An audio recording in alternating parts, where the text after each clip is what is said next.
3 days earlier, in Bittersweet Hell episode 11, Sena and Teo argue over how best to get revenge on Youngwon. Teo supports a more direct method and contends that they should make Do-hyen's secret public, while Sena favors psychological torture and keeps Youngwon concerned about her son's secret. Later, Teo assists Sena in carrying out her next plan, which involves killing Secretarian and framing Youngwon as the murderer. But Teo thinks that attacking Youngwon's family is the true method to torment her, so he takes the initiative and makes Sagang the guilty party, sabotaging Sena's schemes. Upon realizing that Teo's secret has been revealed, Sena uses him as the fall guy for all of her wrongdoings, leaving evidence in his apartment and calling the police. At this point, Youngwon learns from Kyungtae who the true murderer of Secretarian is, and he makes preparations to entice Teo to help the police apprehend him. Teo tries to attack Youngwon after realizing he's stepped right into her trap, but Jae-jin steps in. When Teo fights with Jae-jin, Youngmin, and Sungjae, the police eventually take him into custody.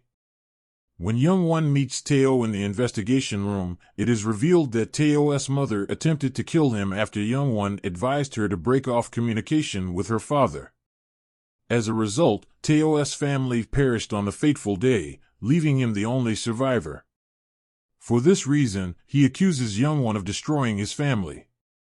However, Sagang is freed from prison due to Teo's imprisonment, and Jae-jin comes to take her up. As they reflect on the past, Jae-jin discloses that he discovered he is not Sagang's son by listening in on his father when he was younger playing hide-and-seek. He goes on to say that he wished he was Sagang's son and that he was scared that she would leave him. The mother and son pair make amends and have a closer relationship based on love and honesty.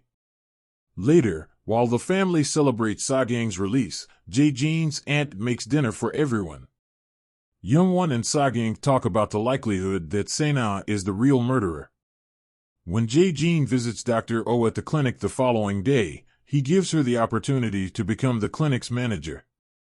Dr. Oh, however, is resentful when she learns that Jae-jin has no intention of leaving his family and makes threats to divulge their dark secrets. Afterwards, Sena pays her a visit and encourages her to divulge the Choi family's secrets in public. She complies, providing CCTV footage showing Dr. Oh operating on Jae-jin. As word spreads about Youngwon's family secrets, including the fact that Dr. Oh is Jae-jin's ghost surgeon, she receives a parcel with a written script that she is supposed to read at an unscheduled conference. Sena is undoubtedly to blame for this. Should Youngwon decide against it, Sena may divulge Do-hyen's identity. Do-hyen, though, is in favor of confronting Sena head-on. Youngwon reads a passage from the script during the press conference before tearing it to pieces. She discloses that Sena is threatening her family and begs for assistance from the public in tracking Sena down. People can sympathize with Youngwon because of her popular appeal. Sena is obviously irritated by this, as the episode concludes with her robbing Do-hyen. The review of the episode. In this episode, every mystery from the previous one was gradually revealed. Despite Sena's lackluster motivation in a show that bills itself as a thriller, Teo's motivation for joining Sena's schemes is obvious, and it's assumed that he assisted Sena since they had a similar past. As Teo still thinks that Sena couldn't have given him in, it's likely up to the choice to save Do-hyen and get Sena arrested. It's also revealed that, contrary to Sagang and Youngwon's previous assumptions, Sena was the one who had slain Secretarian and not Teo. Will they be able to put an end to this insane enemy, though?